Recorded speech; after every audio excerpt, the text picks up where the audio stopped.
Hello বন্ধুরা, আজকের আমি বিরিয়ানি করতে চলেছি। প্রথমে আমি আলুগুলো সেদ্ধ করতে দিয়ে দিয়েছি। তারপর দেখো আমি বেরেস্তাটাও ভেজে নিয়েছি।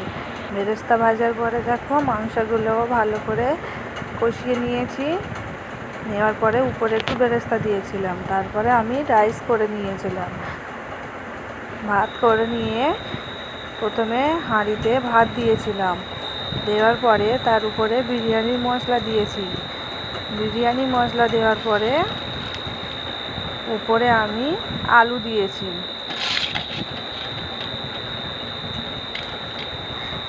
দেখো আলুগুলো দিয়ে দিলাম।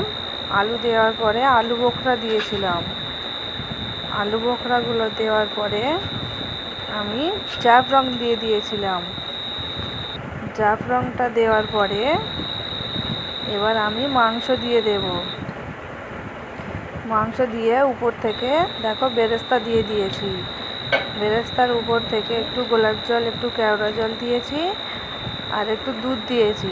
এরকম করে আমি দুবার লেয়ার সাজিয়ে নিয়েছিলাম।